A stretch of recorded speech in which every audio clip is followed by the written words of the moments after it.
नमस्ते सिविलियंस, स्वागत है आप सभी का एक नए वीडियो में। आज हम आए हुए हैं अपने प्लांट पे और आज हम क्यूब टेस्ट करना सीखेंगे। तो सबसे पहले देखिए, ये हमारा एक छोटा सा वाटर पॉन्ड बनाया गया है। इसमें हमने अपने क्यूब्स को सोक करके रखा हुआ है। ये सारे क्यूब्स आप जैसे कि देख पा रहे होंगे, ये इनके एज वगैरह बहुत ही परफेक्टली आए हुए हैं और आप इस पे एक कुछ वर्ड्स लिखे हुए देख रहे होंगे। ये बेसिकली हमारे कंक्रीट का ग्रेड है, कहाँ के लिए हमने यूज़ किया है इसको और किस डेट में इसको क्यूब को भरा गया था, ये बेसिकली लिखा हुआ है। सबसे पहली चीज़ हम ये देखते हैं कि जिस पानी में हम इसे डाल के रखते हैं क्यूब को, ये पानी हमारा किसी भी तरीके के केमिकल से फ्री होना चाहिए। और इसको जैसे आप ये देख पा रहे होंगे, इसको जीआई शीट से ढका हुआ था। अभी वीडियो बनाने के लिए मैंने इसको ओपन किया है।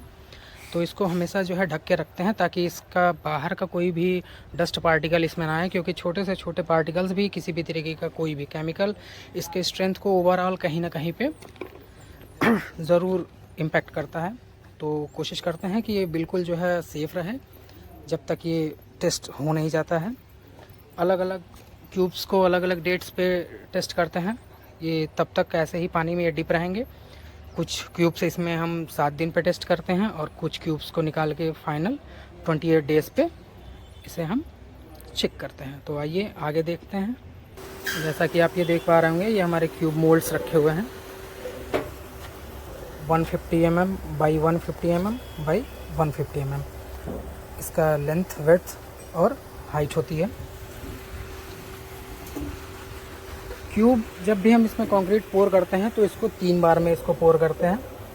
3 ग्रुप में इसे भरते हैं, एक बार 50 mm, फिर 50 mm और फिर लास्ट में 50 mm, और 3 बार में इसे भरते हैं।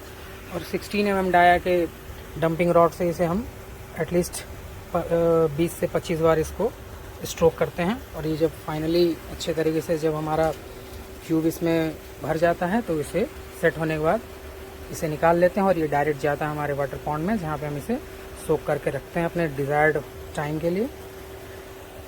क्यूब भरने से पहले उसमें ये देखिए सामने रखा हुआ है हमारा, ये किसी भी तरीके का ऑयल हो सकता है। बेसिकली हम शटरिंग ऑयल या फिर कोई भी ऐसा ऑयल जो हमारे कंक्रीट क्यूब को ज़्यादा अफेक्ट ना करे उसको लगाते हैं, ताकि हमारा इसे जब हम खोलें, जब हम अपना क्यूब निकालें तो क्यूब के हमारे एजेस वगैरह बहुत ही परफेक्ट आएँ, कोई उस पर डैम्पनेस वगैरह ना रहे। 8082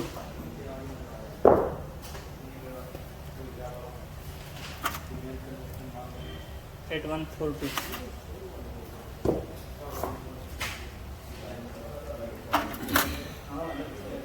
8050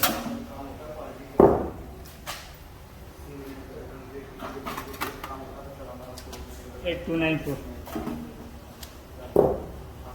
अब हम एक एक करके अपने सारे कंक्रीट क्यूब्स का वेट करेंगे। वेट करने के बाद सारे क्यूब का हम वेट एक तरफ नोट डाउन कर लेंगे। उसके बाद से सारे क्यूब्स को एक एक करके हम सीटीएम के अंदर में रखेंगे और उन पे फोर्स अप्लाई करना शुरू करेंगे। हमें बहुत ध्यान से अपनी रीडिंग्स को पढ़नी होती हैं। ये हमें देखना होता है कि कौन से रीडिंग पे कितने फोर्स पे हमारे क्यूब में क्रैक्स डेवलप होने शुरू हो गए हैं। जैसे ही उसमें क्यूब्स में हमारे क्रैक्स डेवलप होना शुरू होंगे, हम प्रेशर गेज से प्रेशर उसको रिलीज़ कर देंगे और वो जो रीडिंग है हमारी वो वहीं पे स्टॉप हो जाएगी। वो रीडिंग हम नोट डाउन कर लेंगे कि इस पर्टिकुलर रीडिंग पे हमारा ये क्यूब फेल हो गया। अब ऐसे ही करके हम एक एक करके सारे क्यूब्स को टेस्ट करेंगे। सारे क्यूब्स के साथ यही प्रोसेस अपनाएंगे। इस पर्टिकुलर क्यूब पे हम कंटिन्यूअस अपना जो है फोर्स बढ़ाते जा रहे हैं। अभी जब इसमें क्रैक आएगा तो हम अपने प्रेशर गेज से इसका प्रेशर रिलीज़ कर देंगे और फिर वो रीडिंग नोट कर लेंगे। जैसा कि आप ये देख पा रहे होंगे 793 किलो न्यूटन के फोर्स पे हमारा ये कंक्रीट क्यूब ब्रेक हो गया है। इसे हमने नोट कर लिया है। अब आगे चलते हैं, नेक्स्ट क्यूब को भी सेम तरीके से टेस्ट करेंगे।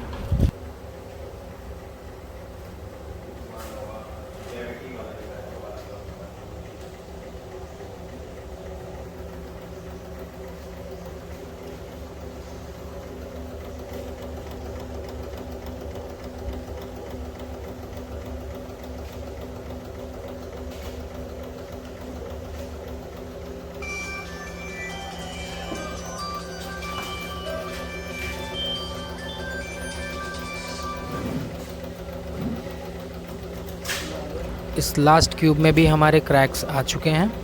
अब हम चलते हैं अपने थ्योरेटिकल पार्ट में, समझते हैं कि इसको सारे वैल्यूज़ को लेके कैलकुलेशन करते कैसे हैं। तो दोस्तों हमने अपने सारे क्यूब टेस्ट कर लिए थे। जैसा कि आपने देखा था M30 ग्रेड का हमारा कंक्रीट था उसका क्यूब, और हमने अब सारे क्यूब टेस्ट कर लिए। बेसिकली हमने जो है 24 क्यूब्स लिए थे, जिसमें हमने 12 क्यूब्स को 7 डेज़ पे टेस्ट किया था, और बाकी बचे हुए 12 क्यूब्स को हमने 28 डेज़ के लिए टेस्ट किया था। अब एक जो आपसे कभी इंटरव्यू में भी पूछा जा सकता है कि एक क्यूब का वेट कितना होता है, तो आपको ये याद रखना है कि एक क्यूब का वेट जो होता है हमारा वो 8.1 kg होता है। ये वैरी करता है 10 से लेके 25 ग्राम 30 ग्राम तक।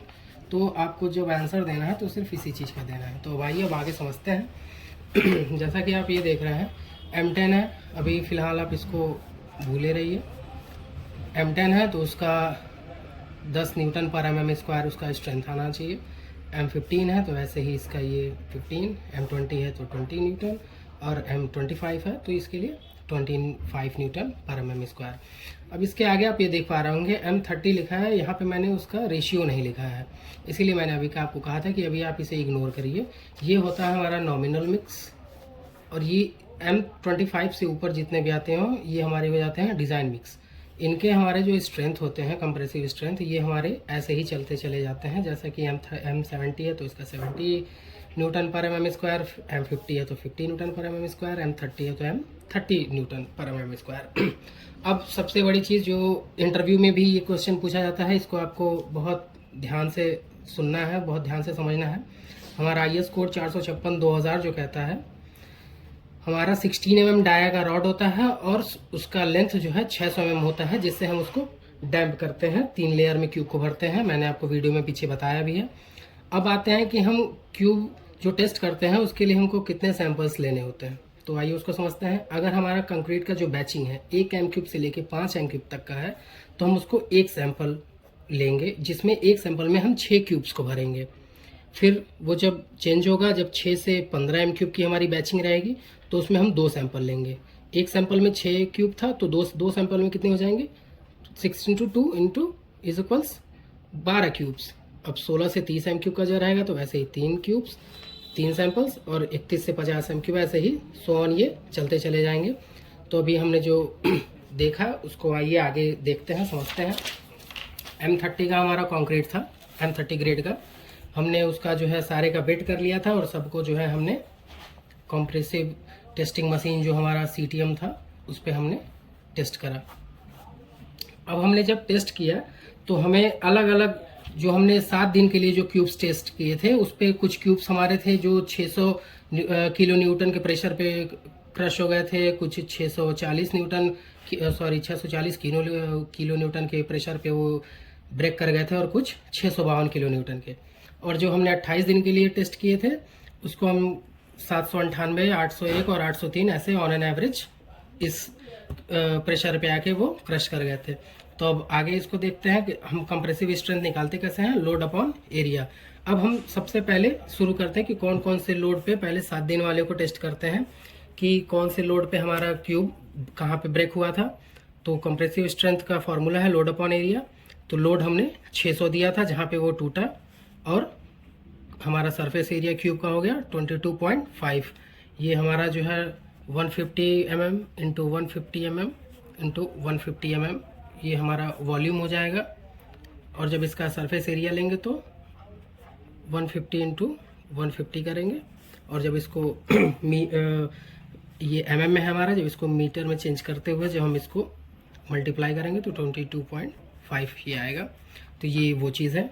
7 दिन के लिए हमारा कंप्रेसिव स्ट्रेंथ 26.6 न्यूटन पर mm² आएगा। जब हम इसको सॉल्व करेंगे तो हमारा लोड, हमने लोड लगा दिया और हमने एरिया हमारा जो था हमने एरिया से उसको डिवाइड कर दिया। ये हमारा वैल्यू निकल के आया। कितने दिनों के लिए निकल के आया, 7 दिनों वाला जो हम लोग क्यूब टेस्ट कर रहे थे पहले वैल्यू के साथ, जिसपे 600 पे ये हमारा क्यूब क्रश कर गया था। तो 600 अपॉन उसका एरिया 22.5, ये 26.6 न्यूटन पर mm² आ गया। अब हम आगे बढ़ते हैं 28 दिन वाले क्यूब्स को जो हमने टेस्ट करा था, तो उसमें ये सारे वैल्यूज हमें आए थे। 798 किलो न्यूटन पे हमारे कुछ क्यूब्स क्रश हुए थे, कुछ 801 न्यूटन पे, कुछ 803 किलो न्यूटन पे। तो अब इसके लिए भी सेम चीज़ करते हैं, compressive strength is equals load upon area. तो हम सबसे पहले अपने छोटे वाले वैल्यू को लेते हैं, तो 798 और हमारा क्यूब का एरिया। अब ये इसको हम करेंगे तो ये हमारा आएगा 30.5466 न्यूटन पर mm स्क्वायर। अब हम इसको जब चेक करेंगे कि हमारा क्यूब पास है या फेल, उसके लिए क्या करना होता है, हमें कंक्रीट का स्ट्रेंथ जो है, ये कंक्रीट का स्ट्रेंथ जो है हमें IS कोड भी यही कहता है, और हमारे जो भी नॉमेनक्लेचर होते हैं जिनके थ्रू हम काम करते हैं, वो हमारा ये कहता है कि कंक्रीट का जो क्यूब हम उसको निकालते हैं तो एक दिन बाद हमारा कंक्रीट का जो भी हो, चाहे M20 हो, 25 हो, 30 हो, वो अपना जो है 16% लोड गेन कर लेता है। 3 दिनों के बाद 40%, 7 दिनों के बाद 65% और 14 दिन पे 90% और 28 दिन पे ऑलमोस्ट 99%, या उसको 100 भी कह सकते हैं। अब इसको आगे लेके चलते हैं, आगे इसको देखते हैं। हमने M30 का क्यूब जो था हमने उसको टेस्ट किया था, आप ये देखिए फॉर M30 7 डेज। सबसे पहले हमने 7 डेज वाले का टेस्ट किया था, उसको देख लेते हैं। 7 डेज है तो 7 डेज के लिए निकालने के लिए हमारा ग्रेड था M30 के ही हमने सारे क्यूब्स टेस्ट किए थे। तो 30 इंटू 7 दिन के लिए टेस्ट कर रहा है, तो 7 दिन पे हमारा 65% हमारा उसका स्ट्रेंथ गेन होना चाहिए, तो अपॉन 100।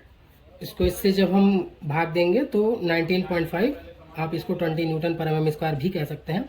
मतलब 7 दिन बाद हमने इस पे 20 न्यूटन पर mm स्क्वायर का स्ट्रेंथ हमने गेन कर लिया है। अब ये है, हमने ये जो हमारा क्यूब था, जो हमारा वैल्यूज आया था, हमने ये देखा कि 20 न्यूटन पर mm स्क्वायर हमारा वेट गेन हुआ है, स्ट्रेंथ गेन हुआ है। और जो है हमने जो टेस्ट करा था उसका वैल्यू आया था 26.6। आपको ये चीज़ हमेशा याद रखना है, जो ये स्ट्रेंथ है ये हमारा मिनिमम है कि हाँ, एक दिन में 16% मिनिमम स्ट्रेंथ गेन होनी चाहिए, 7 दिन में 65% मिनिमम गेन होनी चाहिए, और 28 दिन पे 99% गेन होना ही होना चाहिए।